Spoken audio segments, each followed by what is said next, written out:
유리야, 내가 하루 종일 음식 준비했어. 그러니까 설거지는 너가 좀 해주면 안 되겠니? 어머님이 요리하셨다고 해서 왜 제가 설거지를 해야 하죠? 한 달 동안 내가 혼자 다 했잖아. 설거지 한번 부탁하는 게 그렇게 이상하니? 그게 이상하죠. 요즘 며느리한테 집안일 시키는 시어머니가 어디 있어요? 지금 시집살이 시키시는 거죠? 시집살이? 너가 시집살이를 안 해봐서 진짜 시집살이가 뭔지도 잘 모르는 모양인데, 양심적으로 하루 종일 일도 안 하고 집안일도 안 하고 휴대폰만 보는 거 찔리지 않니? 아니요. 누누이 말씀드렸지만 저 구직 중이라고요. 구직을 무슨 하루 종일 하고 있는 거니? 맨날 핸드폰으로 유튜브만 보고 친구들 만나서 술 먹고 들어오고, 며느리가 편하게 있는 꼴을 못 보시는 거죠, 지금? 편하게 있는 꼴을 못 보는 게 아니고 각자 할 일을 해야 된다 이거지. 그니까 그게 지금 며느리한테 시키는 거잖아요. 설거지 한번 부탁한 게 시키는 거야? 그럼 시키는 게 아니에요? 요즘 어느 시댄데 아직도 며느리를 부려먹어요? 저는 못해요. 어머님이랑 다르게 손에 물 못 묻힌다고요. 재석 씨한테 물어보세요. 결혼할 때 손에 물 한 방울 안 묻히게 하겠다고 해서 결혼한 건데. 왜 어머님이 날리신 거예요? 어느 정도가 니어야 나도 말 안 하지. 지금 너네 사정으로 내 집에 와서 사는 거니까. 서로 피해 안 주고 각자 할일하자는 말이 그렇게 이해하기 어렵니? 저 정말 답답해서 못 살겠어요. 저 짐 쌀게요. 여기서 더는 못 살겠어요. 며느리가 방으로 들어가서 쿵쾅거리며 짐을 싸기 시작했어요. 그리고 어머님, 앞으로는 저희한테 연락하지 마세요. 며느리가 마지막으로 독서를 뱉고는 휙 현관문을 열고 나가버렸죠. 아들은 어쩔 줄 몰라 하더니 결국 며느리를 따라 급하게 나갔습니다. 현관문이 쾅 닫혔고 분희 씨는 바로 현관 비밀번호를 바꿔버리고 문을 잠가버렸습니다. 이번 사연의 주인공은 경기도 구리시에서 혼자 살고 있는 올해 66세 김분희 씨입니다. 분희 씨의 하루는 언제나 규칙적이었어요. 새벽 6시에 일어나 작은 베란다 텃밭에 물을 주고 아침을 간단히 먹은 뒤 근처 마트에서 파트타임으로 일을 했죠. 남편을 8년 전에 하늘나라로 먼저 보내고 난 후 분희 씨에게는 이런 소소한 일상이 전부였습니다. 베란다 작은 화분에서 자라는 상추와 깻잎을 보며 분희 씨는 소소한 만족감을 느꼈어요. 누구 눈치 보지 않고 TV 볼 수 있고 먹고 싶은 것만 해서 먹을 수 있고 집안일도 자기 페이스대로 할 수 있으니까요. 그런데 2달 전 아들 윤재석에게서 갑작스럽게 전화가 걸려왔습니다. 엄마, 우리 집 전세 계약이 만료됐는데 집값이 너무 올라서 새로 구하기가 힘들어요. 잠깐만, 정말 한두 달만 엄마 집에서 지낼 수 있을까요? 며느리 장유리도 전화기 너머로 말했어요. 어머님, 정말 죄송해요. 돈 좀 모으고 나서 바로 나갈게요. 분희 씨는 마음이 약해졌습니다. 자식이 갈 곳이 없다는데 어떻게 거절할 수 있겠어요? 그래, 알겠다. 대신 너무 오래는 안 돼. 네, 정말 감사해요. 길어봐야 2달이에요. 그렇게 아들 부부가 이사를 왔습니다. 처음 며칠은 괜찮았어요. 오랜만에 집에 사람 기운이 나니까 분희 씨도 나름 좋았거든요. 하지만 일주일이 지나자 문제가 시작되었습니다. 며느리는 37세 전업주부였지만 집안일은 하나도 하지 않았어요. 요즘 구직 중이에요. 스트레스 받지 않게 좀 쉬고 있어요. 이런 말을 하며 하루 종일 방에 틀어박혀 스마트폰만 보고 있었습니다. 아침은 분희 씨가 차려주고 점심도 분희 씨가 차려주고 저녁도 마찬가지였어요.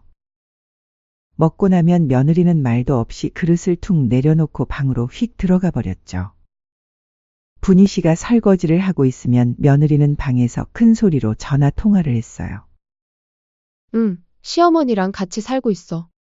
집세 안 내도 되니까 좋긴 한데. 좀 답답하긴 해. 분희 씨는 설거지하는 손을 멈췄습니다. 집세 안 내도 된다고. 자기 집에서 얹혀 살면서 집주인을 답답하다고 하다니. 그런데 더 충격적인 일이 벌어졌어요. 어느 날 분희 씨가 청소를 하다가 며느리에게 말했습니다. 유리야, 청소기 좀 돌려줄래? 허리가 좀 아파서. 그런데 며느리의 대답이 황당했어요. 요즘 시대의 며느리한테 시키는 시어머니가 어딨어요? 분희 씨는 귀를 의심했습니다. 뭐라고? 저는 좀 지저분해도 괜찮아요. 더러운 거 못 참는 사람이 하는 게 맞죠. 말투는 공손했지만 안에는 노골적인 무시와 반항이 담겨 있었습니다. 며느리는 계속해서 말했어요. 요즘 며느리들은 다 이래요. 어머님 세대랑은 달라요. 분희 씨는 순간 말문이 막혔어요. 청소기 좀 돌려달라는 게 그렇게 무리한 부탁인가 싶었거든요. 그날 저녁 더 가관인 일이 벌어졌습니다. 분희 씨가 빨래를 개고 있는데 며느리가 나타나서는 이렇게 말했어요. 어머님, 빨래 좀 따로 해주세요. 따로? 네, 저희 옷이랑 어머님 옷이랑 같이 빠는 거 좀 그래요. 나이 드신 분들은 냄새도 나고. 분희 씨는 뒤통수를 얻어맞은 기분이었습니다. 그럼 내가 따로 해라? 어머님이 어차피 빨래 하시잖아요. 그냥 2번 돌리시면 되는 거 아니에요? 며느리는 마치 당연한 일인 것처럼 말했습니다. 그 순간 분희 씨는 깨달았어요. 며느리가 자신을 완전히 가정부 취급하고 있다는 걸 말이에요. 며칠 후에는 더욱 기가 막힌 일이 일어났습니다. 분희 씨가 장을 보고 돌아왔는데 며느리가 불만스러운 표정으로 말했어요. 어머님, 요즘 반찬이 너무 짜요. 저희는 싱겁게 먹는 편이거든요. 그럼 내가 해서 먹어라. 아, 그게 아니라. 어머님이 하시되 저희 입맛에 맞게 해주시면 안 되나요? 어차피 어머님 혼자 드실 때는 아무거나 드셔도 되잖아요. 분희 씨는 어이가 없었습니다. 자기 집에서 자기 돈으로 장을 봐서 밥을 해주는데 간이 짜다고 불평을 하다니. 나는 지금까지 이렇게 먹어왔어. 그래서 제가 맞춰달라는 거 아니에요. 좀 양보해주세요. 아들에게 하소연을 해봤지만 소용없었어요. 엄마, 유리가 요즘 스트레스를 많이 받고 있어요. 조금만 이해해 주세요. 내가 뭘 이해해야 하는데? 집 구하는 것도 쉽지 않고. 유리도 구직 활동하느라 힘들고요. 아시잖아요. 요즘 젊은 사람들 취업도 안 되고. 아들은 늘 며느리 편만 들었습니다. 분희 씨는 점점 자기 집에서 눈치를 보게 되었어요. TV 볼 때도 며느리가 소리가 너무 크다 며 불평했고, 베란다에서 빨래를 넣을 때도 물이 떨어져서 시끄럽다 고 했습니다. 심지어 분희 씨가 새벽에 일어나 준비하는 소리에도 불평했어요. 어머님, 너무 일찍 일어나시는 거 아니에요? 저희 잠에서 깨요. 분희 씨는 황당했습니다. 자기 집에서 자기 생활 패턴대로 사는데 왜 눈치를 봐야 하는 건지. 그럼 문 닫고 자거라. 문 닫으면 답답해요. 어머님이 조금만 조용히 해주시면 되는 거 아니에요? 그리고 제가 부탁드리면 그냥 알았다고 해주시면 안 될까요? 며느리는 정말 뻔뻔했습니다. 그러던 중 결정타가 날아왔어요. 며느리가 분희 씨에게 이런 말을 한 거예요. 어머님, 혹시 방 하나 더 비워주실 수 있어요? 왜? 짐이 너무 많아서. 지금 방이 너무 좁아요. 여기가 호텔이니? 아, 그런 게 아니라. 어차피 어머님은 거실에서 주무셔도 되잖아요. 말이 되는 소리를 하거라. 정짐이 많으면 얼른 집 구해서 나가면 되겠네. 며느리는 정말로 분희 씨를 거실로 내쫓으려 했던 겁니다. 분희 씨는 그 순간 깨달았어요. 며느리가 도대체 어디까지 밀고 나갈 생각인지를 말이에요. 하지만 분희 씨는 아직 몰랐습니다. 이것이 진짜 시작에 불과하다는 걸. 그리고 며느리의 뻔뻔함이 어디까지 갈 수 있는지 말이에요. 그렇게 아들내외와 함께 살기 시작한 뒤부터 분희 씨의 하루는 완전히 바뀌었습니다. 새벽 6시에 일어나 아침을 준비하고 며느리 목까지 빨래를 따로 돌리고 새끼 식사를 챙기고 하루 종일 쉴 틈이 없었죠. 며느리는 여전히 구직 중 일하며 하루 종일 방에서 스마트폰만 보고 있었어요. 집안일은 온전히 분희 씨 몫이었습니다. 하지만 감사는커녕 며느리는 오히려 불평만 늘어갔죠. 분희 씨는 자기 집에서도 눈치를 봐야 했습니다. 그러던 어느 목요일 저녁이었어요. 분희 씨는 그날도 정성껏 저녁상을 차렸습니다. 김치찌개에 계란말이, 멸치볶음까지 1시간 넘게 부엌에서 요리를 했어요. 아들과 며느리가 밥을 먹고 나자 두 사람 다 방으로 들어가 버렸습니다. 분희 씨는 혼자 남은 식탁을 바라봤어요. 더러워진 그릇들이 산더미처럼 쌓여 있었습니다. 그 순간 분희 씨의 인내심이 한계에 달했어요. 분희 씨는 며느리 방으로 걸어가 문을 똑똑 두드렸습니다. 유리야, 잠깐만. 며느리가 문을 열었어요. 손에는 스마트폰을 들고 있었습니다. 분희 씨는 최대한 부드럽게 말했어요. 유리야, 내가 하루 종일 음식 준비했어. 재석이는 회사 다녀오느라 지쳤고. 그러니까 설거지는 너가 좀 해주면 안 되겠니? 정말 간곡한 부탁이었습니다. 그런데 며느리의 반응은 완전히 예상 밖이었어요. 며느리가 코웃음을 쳤습니다. 어머님이 요리하셨다고 해서 왜 제가 설거지를 해야 하죠? 분희 씨는 어이가 없었어요. 한 달 동안 내가 혼자 다 했잖아. 설거지 한번 부탁하는 게 그렇게 이상해? 그게 이상하죠. 요즘 며느리한테 집안일 시키는 시어머니가 어디 있어요? 지금 시집살이 시키시는 거예요? 뭐예요? 시집살이? 너가 시집살이를 안 해봐서 진짜 시집살이가 뭔지도 잘 모르는 모양인데 양심적으로 하루 종일 일도 안 하고 집안일도 안 하고 휴대폰만 보는 거 찔리지 않니? 아니요. 누누이 말씀드렸지만 저 구직 중이라고요. 어머님은 제가 노는 것처럼만 보이시죠? 분희 씨의 목소리가 높아졌습니다. 구직을 무슨 하루 종일 하고 있는 거니? 맨날 핸드폰으로 유튜브만 보고 친구들 만나서 술 먹고 들어오고 그러면서 노는 게 아니라고? 어머님도 참 그러시네요. 며느리가 편하게 있는 꼴을 못 보시는 거죠, 지금? 편하게 있는 꼴을 못 보는 게 아니고 각자 할 일을 해야 된다 이거지. 그니까 그게 지금 며느리한테 시키는 거잖아요. 시킨다고? 설거지 한번 부탁한 게 시키는 거야? 그럼 시키는 게 아니에요? 어머님, 요즘 어느 시대인데 아직도 며느리를 부려먹어요? 며느리가 팔짱을 끼며 당당하게 말했어요. 저는 어머님의 가정부가 아니라고요. 가정부? 가정부는 지금 내가 가정부처럼 보이는구나. 그럼 뭐예요?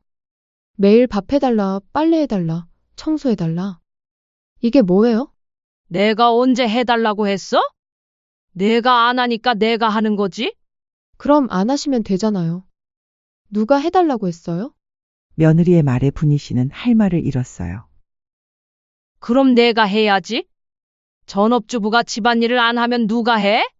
저 전업주부 아니고 구직 중이라고 했잖아요. 스트레스 받아서 몸도 안 좋고. 그리고 솔직히 말하면 어머님 요리 스타일이랑 안 맞아서 입맛도 없어요. 뭐라고? 너무 짜고 기름지고. 요즘 사람들은 안 그렇게 먹어요. 분희 씨는 가슴이 답답했어요. 그럼 내가 해서 먹어라. 저는 못해요. 어머님이랑 다르게 손에 물 못 묻힌다고요. 재석 씨한테 물어보세요. 결혼할 때 손에 물 한 방울 안 묻히게 하겠다고 해서 결혼한 건데. 왜 어머님이 난리신 거예요? 그 순간 분희 씨가 폭발했습니다. 어느 정도가 니어야 나도 말 안 하지. 지금 너네 사정으로 내 집에 와서 사는 거니까. 서로 피해 안 주고 각자 할일하자는 말이 그렇게 이해하기 어렵니? 저 정말 답답해서 못 살겠어요. 차라리 어머님보다 걔랑 얘기하는 게 말이 더 잘 통하겠어요. 그 말이 떨어지는 순간 분희 씨는 머리가 하얘졌어요. 뭐라고 했어? 제 말 들으셨죠? 저 짐 쌀게요. 여기서 더는 못 살겠어요. 며느리가 방으로 들어가서 쿵쾅거리며 짐을 싸기 시작했어요. 그 소리를 듣고 아들이 방에서 나왔습니다. 왜 그래요? 무슨 일이에요? 여보, 저 진짜 못 살겠어요. 어머님이 저한테 너무 심해요. 며느리가 울먹이며 말했어요. 아들은 분희 씨를 보더니 난처한 표정을 지었습니다. 엄마, 유리가 뭐라고 했어요? 재서가 내 와이프가 나를 개만도 못하다고 했어. 엄마, 유리가 그럴 리 없어요. 오해 아니에요? 아들은 또 며느리 편을 들었습니다. 분희 씨는 완전히 실망했어요. 오해가 아니야. 분명히 들었어. 엄마, 유리가 요즘 스트레스를 많이 받고 있어요. 말이 좀 과했을 거예요. 과한 게 아니라 진심이었어. 분희 씨의 목소리가 차갑게 변했어요. 너도 마찬가지야. 한 달 동안 내가 뭘 했는지 알면서도 와이프 편만 들고. 그런데 그때 며느리가 캐리어를 끌고 나왔어요. 됐어요. 저 진짜 나갈게요. 여기 있으면 제 정신건강만 해쳐요. 아, 그리고 어머님, 앞으로는 저희한테 연락하지 마세요. 저희도 연락 안 할 거니까. 며느리가 마지막으로 독서를 뱉고는 휙 현관문을 열고 나가버렸어요. 아들은 어쩔 줄 몰라 하더니 결국 며느리를 따라 급하게 나갔습니다. 엄마, 저희 나중에 다시 연락드릴게요. 현관문이 쾅 닫혔습니다. 분희 씨는 바로 현관 비밀번호를 바꿔버리고 문을 잠가버렸죠. 그렇게 며느리가 짐을 끌고 나간 지 3시간이 지날 때쯤 현관문에서 소리가 났어요. 누군가 비밀번호를 누르고 있었습니다. 하지만 문이 열리지 않았죠. 왜 안 열리지? 아들 목소리가 들렸어요. 계속 비밀번호를 눌러봤지만 문은 열리지 않았습니다. 이번에는 문을 두드리기 시작했어요. 엄마! 엄마 계세요? 분희 씨는 현관으로 걸어가서 인터폰으로 말했어요. 왜 돌아왔니? 엄마, 문이 안 열려요. 비밀번호 바뀌었어요. 바꿨어. 왜 바꾸셨어요? 저희 들어가야 하는데. 며느리 목소리가 들렸습니다. 여전히 당당한 톤이었어요. 분희 씨는 코웃음을 쳤습니다. 나가겠다고 했으면서 왜 돌아와? 그게 저희가 좀 생각해보니까 아들이 머뭇거렸어요. 뭘 생각해? 걔랑 얘기하는 게 낫다며? 분희 씨가 날카롭게 받아쳤습니다. 며느리가 발끈했어요. 어머님, 그건 제가 화가 나서 한 말이고요. 어머님도 너무 하시는 거 아니에요? 내가 뭘 너무해? 비밀번호 바꾸고. 저희 짐도 다 안에 있는데. 며느리는 여전히 자기가 피해자인 것처럼 말했어요. 그럼 포장이사 부르고 연락해. 그때 30분만 문 열어줄게. 나 더 이상 너네들이랑은 못 살겠다. 어머님, 말이 안 되잖아요. 저희가 어디서 자요? 너가 나가겠다고 한 지 얼마나 됐다고 이제 와서 딴소리니? 엄마, 오늘 밤만이라도 아들이 애원했지만 분희 씨는 단호했습니다. 안 돼. 너희한테 더 이상 속을 생각 없어. 엄마! 그리고 이웃들 다 듣고 있으니까 조용히 해. 창피하게. 그때 옆집에서 문이 열렸어요. 여기 무슨 일이에요? 너무 시끄러운데. 이웃이 나와서 불평했습니다. 아들과 며느리는 당황했어요. 복도에서 이런 소동을 벌이는 게 창피했거든요. 죄송해요. 곧 조용해질 거예요. 아들이 이웃에게 사과했습니다. 결국 아들과 며느리는 캐리어를 끌고 떠났어요. 분희 씨는 창문으로 내려다봤습니다. 밤 9시에 갈 곳을 찾아 헤매는 아들 부부의 모습이 보였어요. 하지만 분희 씨는 마음이 흔들리지 않았습니다. 아들 부부는 결국 처갓집에 들어가게 되었어요. 엄마, 아빠. 죄송해요. 잠깐만 있다가 나갈게요. 안사도는 달갑지 않은 표정이었어요. 유리야, 시어머니랑 왜 그렇게 됐니? 그게 좀 의견 차이가 있어서요. 며느리는 자세한 얘기를 하지 못했어요. 자기가 한 말을 부모님이 알면 혼날 게 뻔했거든요. 사돈댁에서 일주일을 지내는 동안 눈치가 보였어요. 윤서방, 너희 언제쯤 나갈 거니? 바깥사돈이 넌지시 물어봤어요. 빨리 집 구해서 나가겠습니다. 아들이 죄송하다고 고개를 숙였어요. 그렇게 아들 부부는 급하게 월세방을 구했습니다. 보증금 1,000만 원에 월세 80만 원짜리 투룸이었어요. 이전에 살던 전세집과는 비교도 안 되게 좁고 낡은 곳이었습니다. 여보, 여기서 언제까지 살아요? 며느리가 울상을 지었어요. 방도 좁고 곰팡이 냄새까지 났거든요. 조금만 참아. 돈 더 모으면 다시 전세집 구하자. 하지만 현실은 암담했어요. 월세 80만 원의 생활비까지 하면 돈을 모으기가 쉽지 않았거든요.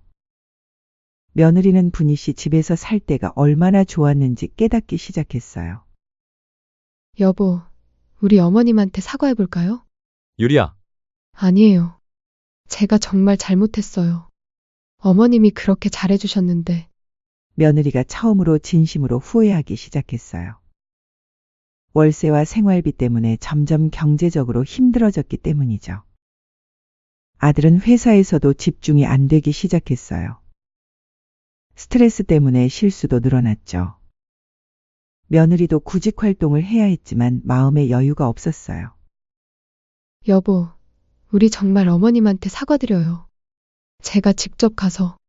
며느리가 절박하게 말했어요. 아들이 분희 씨에게 전화를 걸었습니다. 엄마, 분희 씨는 전화를 받자마자 말했어요. 포장이사 불렀어? 엄마, 저희 얘기 좀 들어주세요. 할 말 없어. 포장이사 부르고 연락해. 엄마, 유리가 정말 미안하다고 해요. 다시 한 번만. 분희 씨가 전화를 끊어버렸어요. 며느리가 문자를 보냈습니다. 어머님, 제가 정말 잘못했어요. 그때는 제가 너무 스트레스 받아서 어머님을 걔와 비교한 건 정말 죄송해요. 다시 기회를 주세요. 하지만 분희 씨는 답장하지 않았어요. 며느리가 직접 분희 씨 집 앞까지 찾아갔습니다. 어머님, 정말 죄송해요. 제발 한 번만 기회를 주세요. 하지만 분희 씨는 문도 열어주지 않았어요. 아들 부부의 상황은 더욱 악화되었습니다. 며느리는 매일 울면서 후회했지만 이미 늦었습니다. 분희 씨는 여전히 단호했어요. 한 번 상처받은 마음은 쉽게 돌아오지 않았거든요. 그러면서 분희 씨는 생각했어요. 내가 너무 관대했구나. 이제는 나를 위한 삶을 살아야지. 더 이상 가족이라는 이름으로 이용당하지 않겠다는 다짐이었습니다. 그날 이후 며느리는 거의 매일 분희 씨에게 문자를 보냈습니다. 어머님, 정말 죄송해요. 제가 너무 철없었어요. 어머님, 제발 한 번만 용서해 주세요. 정말 후회하고 있어요. 어머님, 저 정말 반성하고 있어요. 다시 기회를 주세요. 하지만 분희 씨는 한 번도 답장을 하지 않았어요.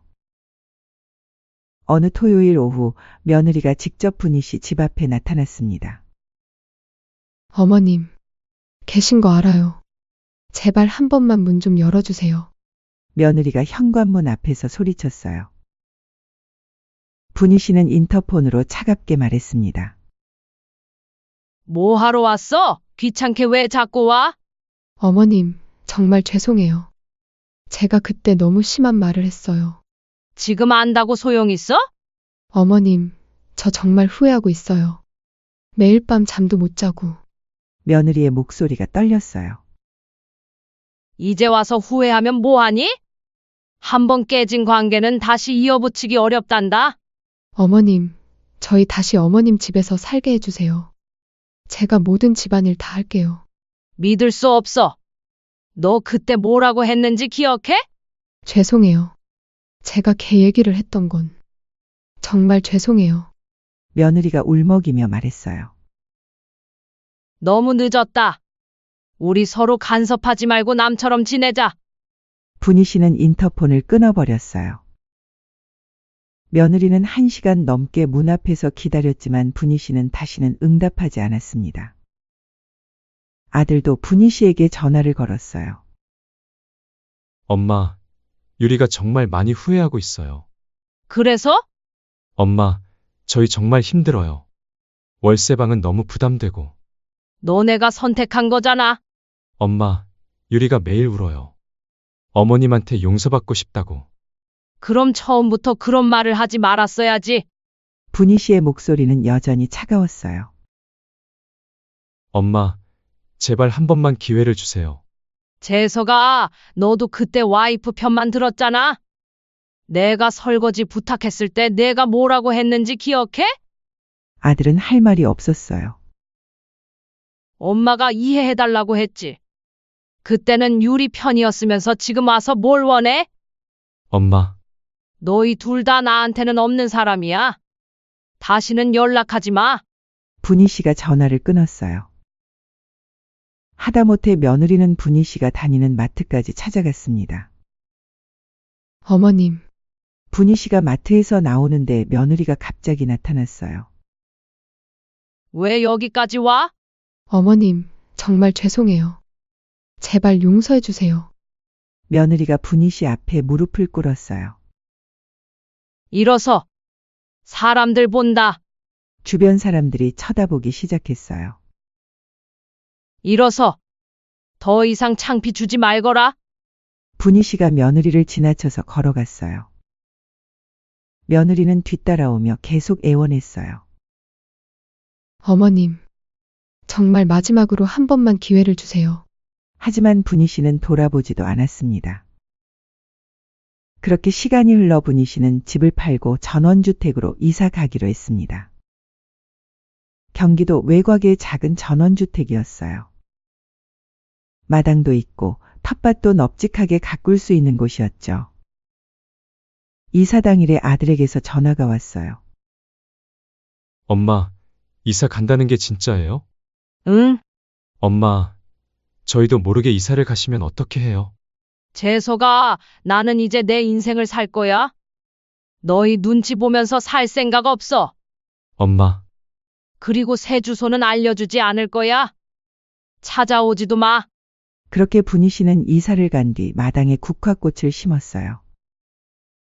텃밭도 넓게 만들어서 상추, 깻잎, 토마토를 키우기 시작했습니다. 아침에 일어나서 텃밭에 물을 주고 오후에는 마당에서 차를 마시며 책을 읽었죠. 누구 눈치 보지 않고 누구 시중도 들지 않는 조용하고 평화로운 일상이었습니다.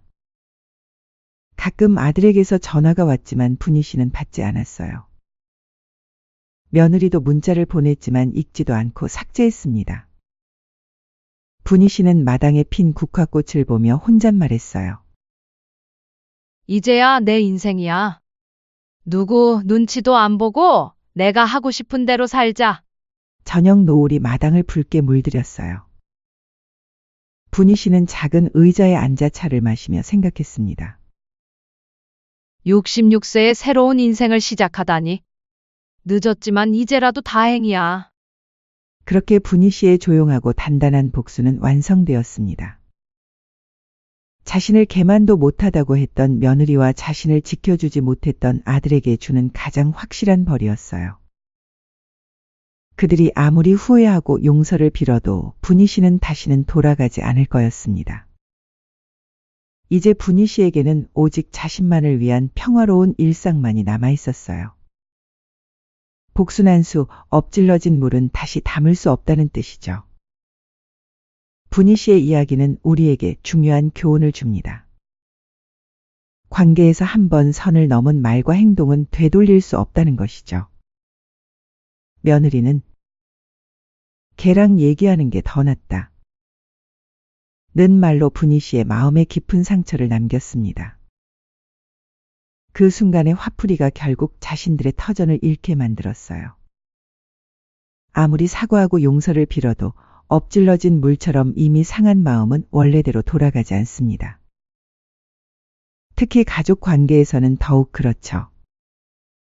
분희 씨는 66세의 새로운 인생을 시작했습니다. 늦었지만 자신을 소중히 여기는 법을 배운 거예요. 우리 모두 소중한 사람들에게 함부로 말하지 않도록 조심해야 합니다. 한번 내뱉은 말은 다시 주워 담을 수 없으니까요. 이번 사연은 여기까지입니다.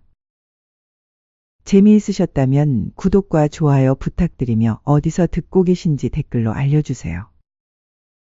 끝으로 인생의 흔적 채널을 사랑해주시는 여러분. 정말 감사드리며 하루하루 행복하시길 바랍니다.